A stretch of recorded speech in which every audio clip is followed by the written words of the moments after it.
자, 오늘 위기를 기회로 삼으려면 이란 제목으로 함께 은혜를 나누고자 합니다. 여러분, 우리가 지난 시간에 바울과 그가 탄 배가 유라굴라라는 강풍을 만나서 파선을 하는 과정을 다 살펴보았습니다. 그런데 하나님과 연결된 이 바울의 믿음과 또 위기 속에서도 리더십을 발휘한 이 바울로 인해서 276명이나 구원을 받았습니다.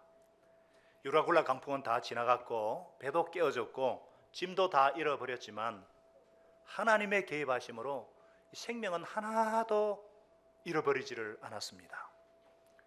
널빤지나 부서진 뱃조각을 타고 무트로 가까스로 올라와 보니까 그 섬이 바로 멜리데, 몰타라는 섬이었어요. 이 섬은 길이가 한 28km, 폭이 한 11km 정도 되는 자그맣고 아주 예쁜 섬입니다. 바울은 또 이 일행들은 전혀 알지도 못했고 생각지도 못한 섬이에요. 그 섬에 가고 싶어서 간 것이 아닙니다. 풍랑 때문에 파선을 해서 어쩔 수 없이 도착하게 된 곳입니다. 여러분, 바울은 제수의 몸으로서라도 로마에 가고 싶어 했습니다. 그곳에 가서 하나님의 복음을 마음껏 전하고 싶어 했습니다. 그러나 이제 어찌할 수가 없습니다. 지중해 그 망망대해의 그 작은 섬에 여지없이 갇히게 되었습니다. 일종의 감옥과 같은 곳에서 그에게 무슨 희망이 있었겠으며 그가 무엇을 할 수 있었겠습니까? 그런데 우리가 오늘 본문을 읽어보았지만요, 오늘 말씀 우리에게 놀라운 영적인 교훈을 주고 있습니다. 바울은 그 유배지와 같은 멜리데 섬에서 놀라운 일을 행하고 있었습니다.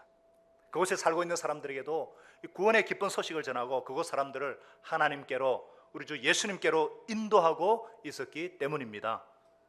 그는 낙심하기보다 미래에 다가올 그 로마에서의 그 사역을 준비하고 있었던 것입니다.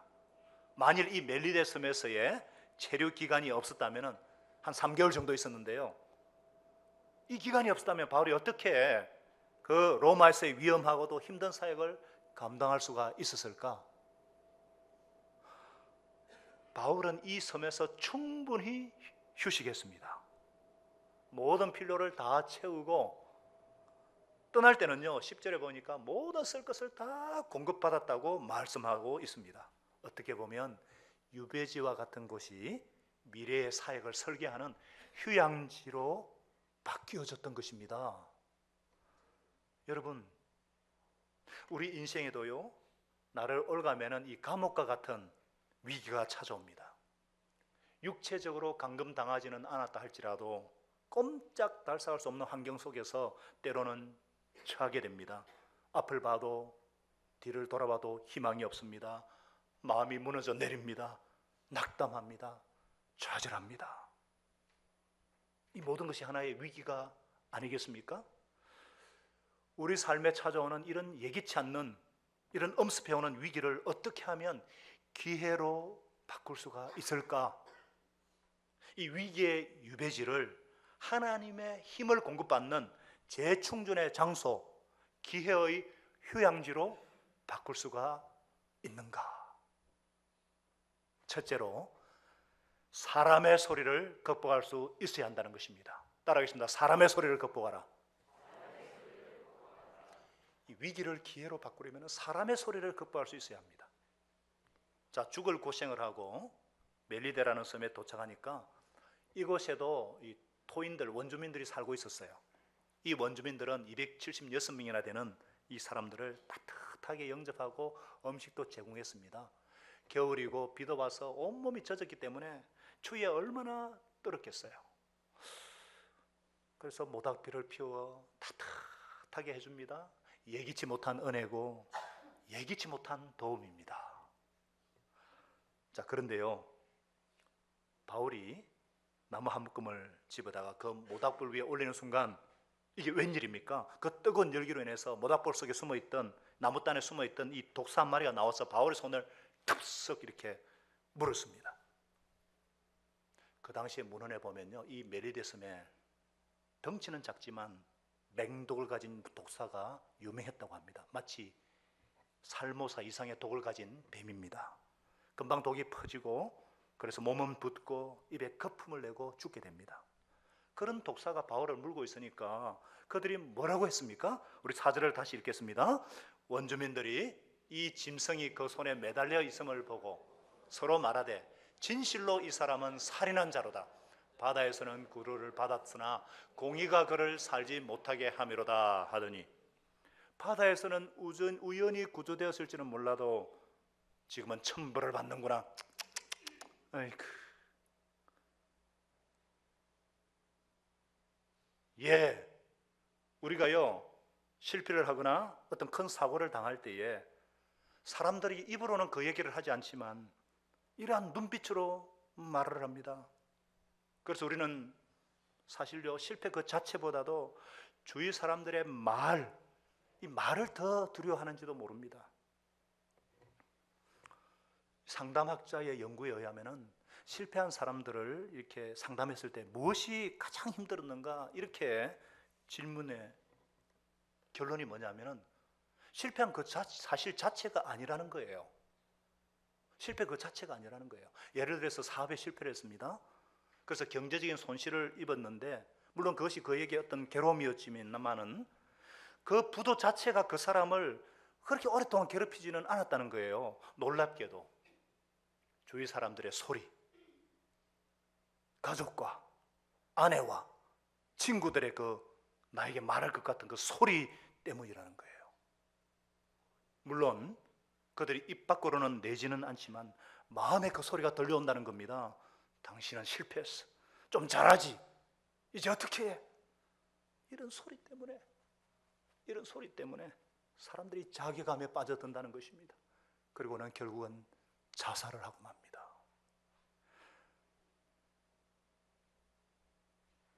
실패를 했다고 먹지 못하고 살지 못하는 것 아니죠.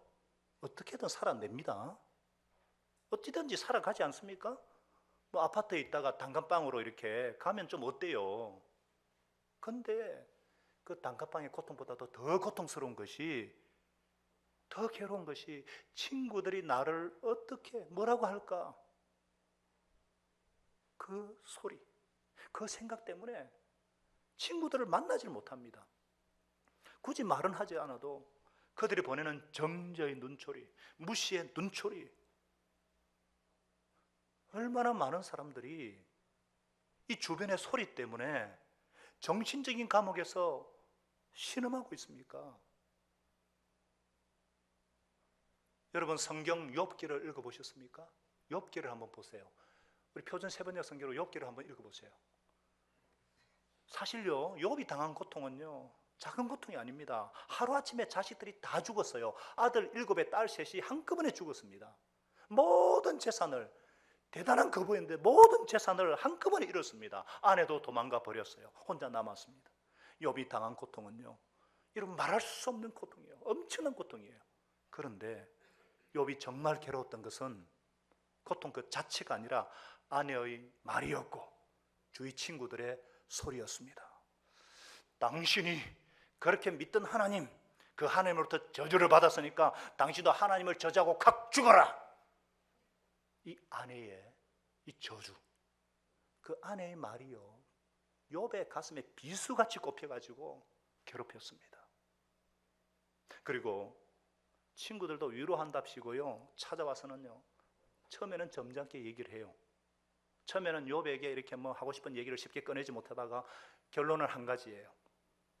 고통당하는 거 보니까 하나님 앞에 죄가 있는 모양이다.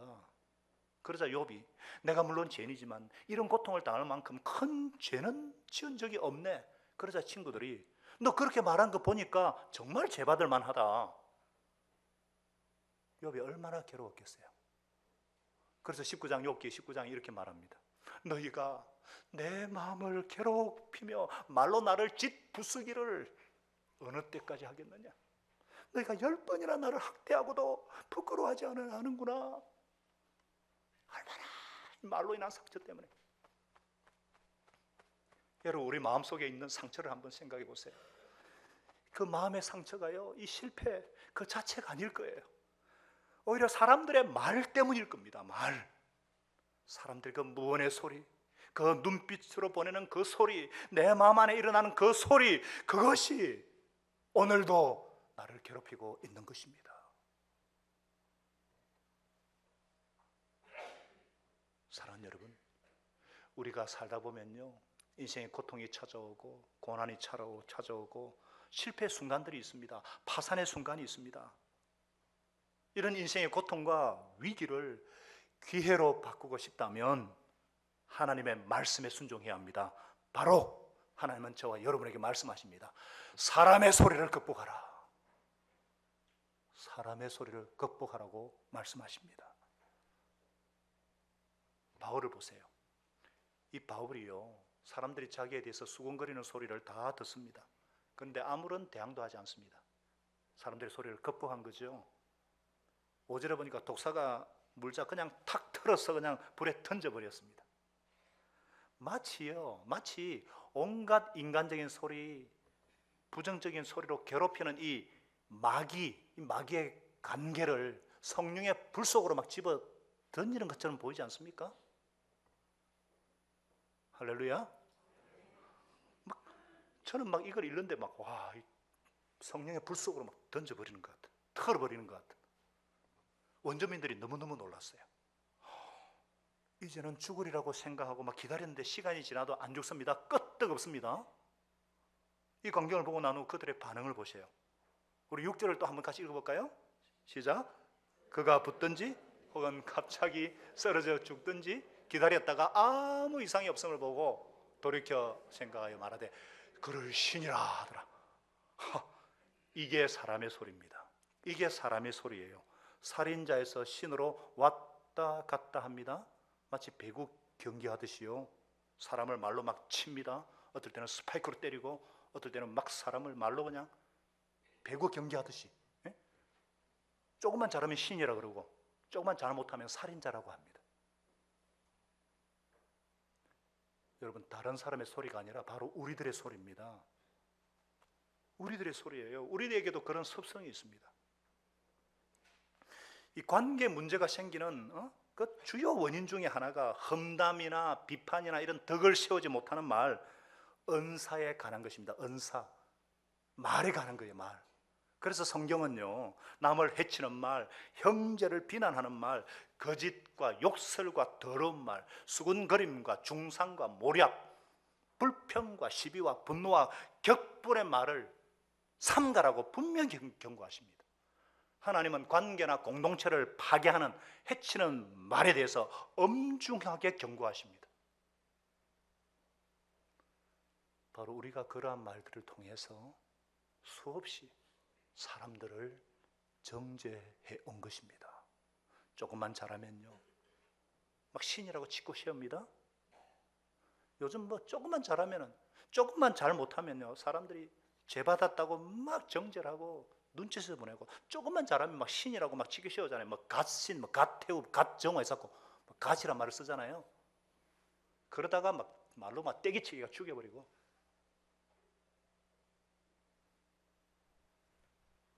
이거는 불신자들이 하는 것이지 하나님을 경외하는 사람은 그렇게 하면 안 됩니다. 우리가 사람의 소리에 신경을 쓰게 되면요, 늘 두 가지 중에 하나의 실수를 하게 됩니다. 낙담하고 좌절하든지 아니면 교만하게 됩니다. 여러분, 이 우리의 말이 있잖아요. 이 말이요, 성령의 도구가 되기도 하고 악령의 도구가 되기도 한다는 거 아십니까? 이 마귀가 절대로 하지 못하는 것이 있어요. 절대로 하지 못하는 말이 어떤 말인 줄 아세요? 마귀는 절대로 칭찬과 격려의 말은 못합니다. 그리고 마귀가 또 한 가지 하지 못하는 거, 겸손해지는 것은 절대로 못합니다. 마귀의 본성이 교만하기 때문에. 자, 그렇다면 하나님께서 절대로 하지 못하는 것이 하나 있습니다. 그게 뭘까요? 하나님이 절대로 하지 못하는 것. 예? 모르세요? 하나님은 거짓말을 절대로 하지 못하십니다. 그렇기 때문에 사람의 말이 아닌 하나님의 약속을 붙잡아야 합니다. 하나님은 신실하셔서 참되신 말밖에 할 수가 없어요. 절대로 거짓말 변개할 수가 없습니다. 할렐루야. 바울을 보셔요. 신이라는 말에 바울이 어떻게 합니까? 막 어깨에 힘주고 막 사람들 앞에 막 당당합니까? 안 그래도 바다에서 276명의 생명을 구한 게 나야 나. 뭐 이랬습니까? 살인자라고 할 때도 반응하지 않았고 신이라고 할 때도 잘못된 칭찬 앞에서 자기를 조금도 내세우지 않았다고 성경은 증언하고 있습니다.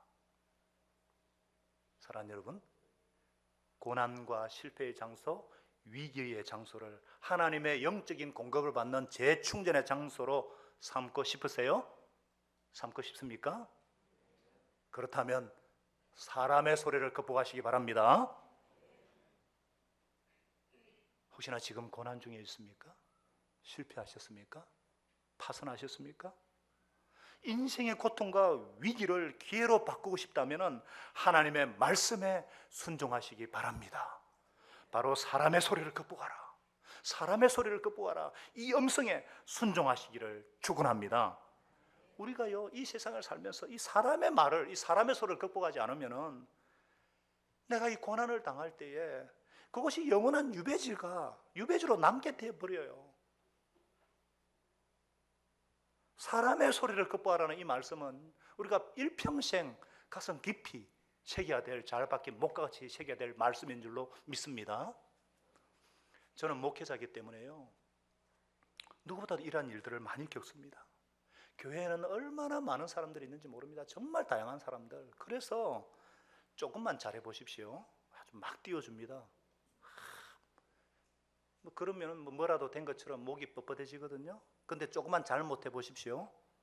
바로 면전에서는 말은 못하고 그 눈빛을 보면 다 알 수 있습니다. 전혀 예기치 않는 시험과 시련이 닥쳐옵니다.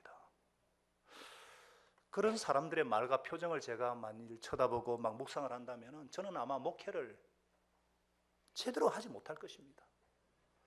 안 그래도 이렇게 고혈압이 있는데 아마 말라 죽었을 것입니다.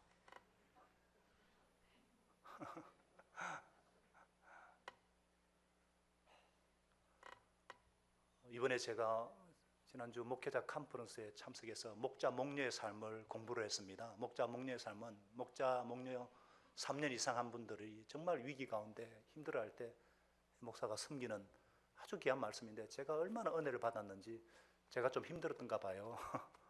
근데 그 교환에 이런 내용이 있습니다. 어떤 목녀의 고백인데요, 저는 목녀로서 최선을 다한다고 생각했습니다. 저희 애들은 언제나 뒷전이었고 목장 식구들이 필요로 할 때 발벗고 나서서 음식도 다 해주고 아이도 봐주고 기도하며 목장 식구들을 섬기려고 최선을 다했습니다. 하지만 목장 식구들은 제가 잘하는 것은 당연한 일이고 어쩌다가 제가 미처 생각하지 못한, 챙기지 못한 실수를 하면 그냥 넘어가질 않습니다. 목장 식구들은 뭐가 그렇게 불만이 많은지, 그리고 어쩌면 그렇게 목자나 목녀를 위해서 목장에 나와주는 것처럼 생각하는 건지 도무지 알 수가 없습니다. 지난번 목장 모임에서는 마치 제가 무슨 죽을 죄인이나 된 것 같은 생각이 들 정도로 한 자매에게서 비난을 받았습니다. 자신이 처음 목장에 왔을 때에도 똑같이 해주었고 아플 때나 어려운 일이 있었을 때에도 우리 애들까지 제쳐놓고 도와주었던 일들은 까마득하게 잊은 듯이 내가 자기를 싫어하는 것 같다면서 당분간 목장을 쉬겠다고 하는 것입니다. 정말 사람들은 너무나 이기적이고 내가 왜 저런 사람들을 위해서 이렇게까지 고생을 해야 하는 건지 알 수가 없습니다. 저도 이젠 정말 지쳤습니다.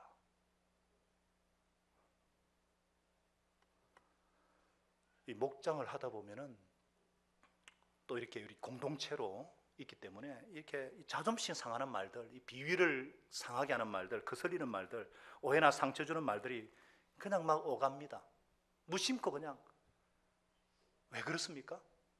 우리가 다 죄인들이라서 그렇습니다. 얼마나 자기중심적이고 얼마나 이기적인 징글징글한 죄인들이기 때문에 그렇습니다. 깊은 자기중심성, 이 자존심 싸움이죠. 어떤 사람은 순교보다 더 어려운 것이 이 자존심 상하는 것이라고 그러죠. 예수님과 함께 옛자가 다 죽었는데도 계속 팔딱팔딱 살아가지고 이 자존심. 여러분, 이 마귀가요, 어둠의 이 영이 하는 일이 뭐냐면요, 아주 사소하고 아주 조그만 일에 감정을 상하게 만듭니다. 그리고 특히 서운한 말 한마디에 막 들고 넘어지게 해가지고요, 정말 중요한 일을 하지 못하게 만듭니다. 신약 교회 회복은 만만치 않습니다. 영혼 구원하여 제자 만드는 일은요, 마귀가 가장 싫어하는 하나님의 일입니다. 가만히 있으면 아무 일도 일어나지 않습니다. 뭐 좋은 게 좋다고 하면 아무런 일도 일어나지 않습니다. 부딪힐 일도 없죠. 그러나 가정교회를 하고 주님의 소원대로 하고자 하니까 정죄를 당하고 오해를 당하고 고통을 받습니다. 그래도 해야 합니다. 그래도 해야 합니다. 그래도 해야 합니다.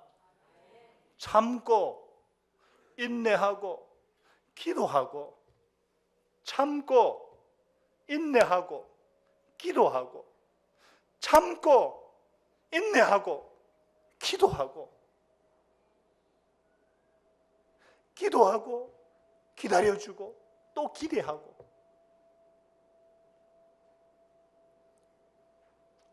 저와 여러분이 이 말로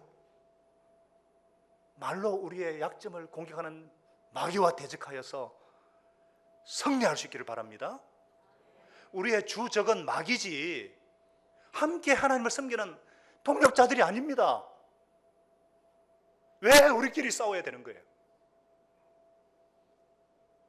마귀와 싸워야죠. 할렐루야. 그래서 정신을 차리고 깨어서 믿음에 굳게 서서 마귀와 싸워 대적해야 합니다. 하나님은요, 제게 사람의 소리를 극복하라고 여러 차례 도전하셨습니다. 그리고 기도하게 하셨습니다. 더 간절히 기도하게 하셨습니다. 그래서 주님, 제가 사람의 소리를 극복하게 도와주옵소서. 당신의 음성만 듣게 해주옵소서. 칭찬 앞에서 교만하지 말게 하시고, 잘못된 비판 앞에서 낙심하거나 주눅들거나 분노하지 말게 하옵소서. 겸손하고 담대한 마음을 주옵소서. 만일 제가 들어야 될 저의 허물이 있다면 겸손히 듣고 고치게 하여 주옵소서. 그러자 예수 그리스도 이름 건세로 말미암는 이 평안한 마음과 담대한 마음을 주셨습니다. 저와 여러분이 우리 인생 여정 가운데서 찾아올 수밖에 없는 위기를 어떻게 기회로 바꿀 수 있는가? 먼저 사람의 소리를 극복하는 자가 되시기 바랍니다. 하나님의 말씀을 붙들고 승리하시는 여러분과 제가 되기를 바랍니다. 두 번째요, 위기를 어떻게 극복할 것인가? 힘든 상황을 극복할 수 있어야 합니다. 뭐라고요? 힘든 상황을 극복할 수 있어야 합니다. 내가 극복하는 것이 아닙니다. 하나님의 능력으로 극복하는 것입니다. 이미 말씀드린 대로 독사가 바울의 손에 이렇게 매달려 있어요. 저 같으면요, 우리 같으면요, 벌써 정신적으로 어떻게 됩니까? 심장 약한 분은요, 독사가 문 것을 보고 막 기겁을 하거나 기절하거나 심장 마비로 막 죽을 겁니다.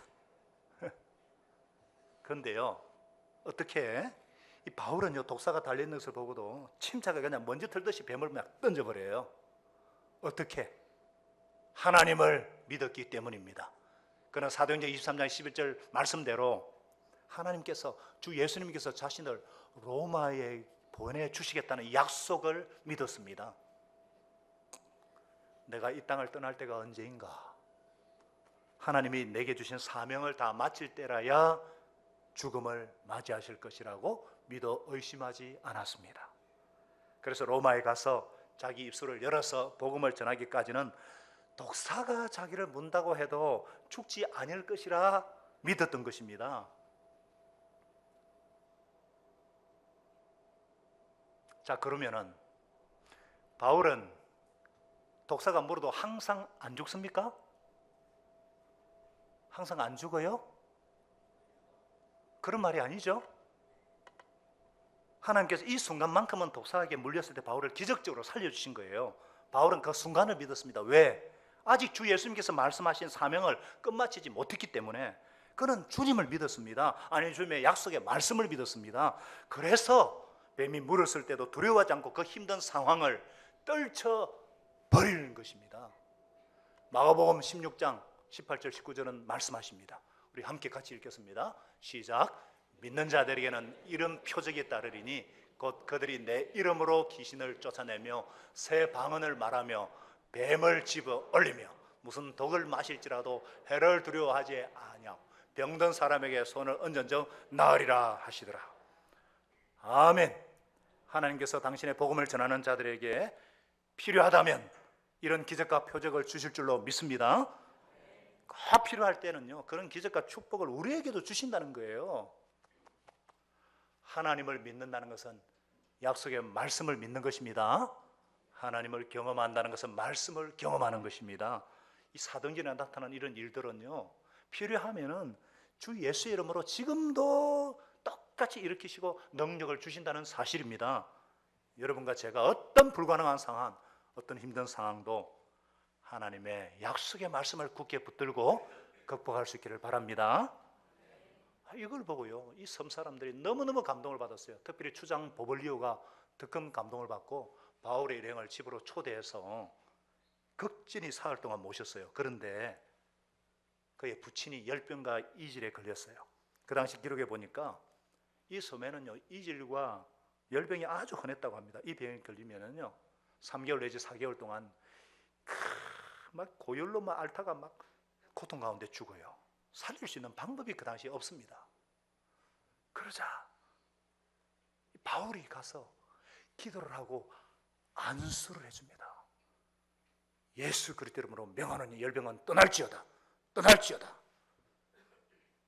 우리의 질병과 허물과 죄를 위해서 십자가에서 못 박혀 죽으신 주님, 저가 채찍에 맞음으로 우리에게 나음을 주신 주님, 부활하셔서 모든 권세를 가지신 예수 그리스도 이름으로 명하는 열병은 떠날지어다. 떠나라. 그러니까 막 열병이 막 싹 떠나버린 거예요.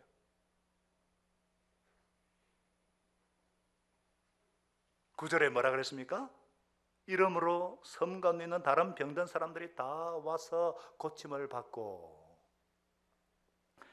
여러분 신기한 게요, 이 8절에 낫게 하매 그리고 9절에 고침을 받고, 이 단어를 의사 누가가 다르게 쓰고 있다는 사실이에요. 어떤 성경학자는 이 8절은 하나님의 능력으로 낫게 한 것이고 9절은 누가가 약으로 낫게 했다는 것으로 해석도 합니다. 어쨌거나 종합해 볼 때에 어떤 사람은 바울이 안수해서 낫기도 했지만은 누가 역시 의사였기 때문에 그 당시에 어떤 약초와 약들을 동원해 가지고 섬 가운데 병든 사람들을 치료했다는 거예요. 하나님의 능력입니다. 주일 예배 때마다 헌신 기도 받으러 기도해 달라고 기도 제목을 제출하는 분이 계십니다. 그리고 개인적으로 저에게 막 기도 요청하는 분들이 계세요. 그럼 제가 정말 간절히 기도하거든요. 제가 기도를 했기 때문에 반드시 응답 여부를 묻습니다. 그제서야 목사님 나았습니다. 좋아졌습니다. 해결되었습니다. 빨리 알려줘야죠. 그래야 더 이상 기도를 하지 않을 건데. 다른 거 기도할 게 얼마나 많은데. 우리 교회는 VIP가 70명이 넘는데 얼마나 기도할 게 많은데. 아니 기도하면 낫게 되었다는 소식을 즉시 알려주시고, 또 그것은요 너무 감사한 일이니까 공개적으로도 좀 이렇게 홈페이지도 좀 나눠주시고 좀 이래주면 좋겠는데, 그래야 기도한 보람도 있고 하나님의 기쁨을 함께 할 수 있는데, 우리 성도님들은 응답이 굉장히 많은데도 그거 부끄러울 것이 아니거든요. 그건 하나님께 영광 돌릴 일이죠. 할렐루야. 그렇게 해주시기 바랍니다.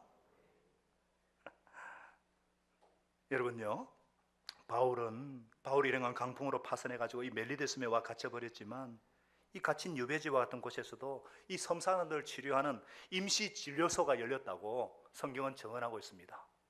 자, 그 결과가 무엇이죠? 우리 10절을 같이 읽겠습니다. 시작.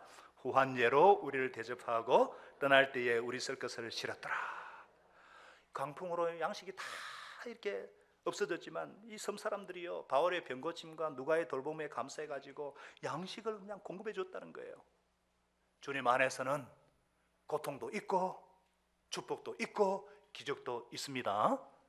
이것이 바로 그리스도인의 삶입니다. 뭐라고요? 그리스도인의 삶. 예수님과 함께하는 삶은 고통도 있고 축복도 있고 기적도 있고. 어떤 교회 집사님이에요. 이게 저 최전방에 근무하는 대대장입니다. 대대장, 무궁화 2개. DMZ, Demilitarization Zone 있잖아요. DMZ, 비무장지대. 여기에 불이 났습니다. 매설해 놓은 지뢰가 막 터질 그런 위험이 생겼어요. 엄청난 손해가 되거든요. 그러니까 막 군인들이 만일 불을 끈다고 가면요, 지뢰를 밟을 수도 있고 막 이러지도 저러지 못해요. 이분이 예수 믿은 지 오래되지 않았습니다. 그래서 막 어쩔지 몰라가지고, 근데 갑자기 막 머리에 서치 지나가는 것이 있어요. 성경에 뭐 엘리야인지 뭐 엘리 뭐 하여튼 무엇이 있는데, 이 사람이 기도를 하니까 하나님이 비를 내렸다는 게 생각이 난 거예요. 예수 믿는다고 이 대제사장이 공개한 적도 없고, 또 병사들이 보고 있는 가운데 그냥 무릎을 꿇었습니다. 그리고는 혹시 예수 믿는 병사가 있는가? 그러니까 한 너댓 명이 나왔대요. 그러니까 우리 함께 무릎 꿇고 기도하자. 그러니까 막 진짜 기도를 했는데, 정말 놀라운 일이, 일기예보상에는 전혀 비온다는 얘기도 없고 정말 가능성이 없는 날인데 간절히 기도했는데요, 갑자기 검은 구름이 몰려오더만은 1시간 동안 소나비가 내려와가지고 비무장지 불을 다 껐다는 거예요. 실화입니다, 실화. 이 양반이, 이분이 너무 놀래가지고 서울이 교회인데 오늘 막 차를 타고 오면서 목사님한테, 목사님, 엘리야의 하나님을 봤어요. 엘리야의 하나님을 봤어요. 계속 전화를 하는 거예요. 그리고 5번이나 목사님에 찾아가가지고 그때 일기도 쓰고 사진도 찍은 것을 다 그냥 보여주고, 이런 기적이 그분에게서만이 아니라 우리에게도 있게 되기를 바랍니다. 여러분, 오늘날에도 이런 기적이 가능한 줄 믿으십니까? 아멘입니다. 가능해요. 엘리야에게 비를 공부하신 하나님은 지금도 동일하게 우리 옆에 살아계시기 때문입니다. 그분은 바로 예수 그리스도십니다. 예수 그리스도는 어제나 오늘이나 영원토록 동일하십니다. 그리스도인은요, 내 힘으로 사는 삶이 아니에요. 내 재물로, 내 잔꾀로 살고, 뭐 내 재물로 살고, 내 경험으로 살고, 내 겉면 성실함으로 사는 삶이 아닙니다. 그리스도인은 예수 그리스도를 믿는 믿음으로 사는 자인 줄로 믿습니다. 바울과 함께 하시던 하나님은 여전히 우리의 하나님이시고, 하나님의 도우심과 예수 그리스도 이름의 그 권세와 능력으로 사는 삶이 그리스도인의 삶입니다. 주님을 믿음으로 어떤 힘든 상황도 극복하시는 저와 여러분 될 수 있기를 예수 이름으로 축원합니다. 사랑하는 여러분, 사랑하는 미래로 성도 여러분, 우리가요, 영적으로, 정신적으로, 경제적으로 이렇게 막 사방이 막힌 그런 일들을 경험할 때가 있습니다. 마치 작은 섬에 갇힌 것처럼. 그러나 우리는 부름받은 사람들입니다. 그렇기 때문에 우리는 이런 곳을, 갇힌 것 같던 이런 곳을 하나님의 능력을 재충전하는 휴양지로 바꿀 수가 있는 것입니다. 그것은 우리의 선택에 달려 있습니다. 내가 낙심하지 아니하고 사람의 소리를 극복하고 하나님의 음성을 듣고자 할 때에, 저와 여러분이 어떤 상황에서도 사람의 소리를 극복하고 하나님의 음성을 들을 수 있기를 바랍니다. 하나님의 약속의 말씀을 붙잡으시기를 바랍니다. 하나님의 능력으로 위기의 상황을 돌파하시기를 기원합니다. 그래서 날마다 하나님의 보좌 앞에서 하나님의 놀라운 강물같이 쏟아져 나오는 주님의 은혜를 매일의 삶 속에 경험하시는 여러분과 제가 되게 하시기를 예수님의 이름으로 축원합니다.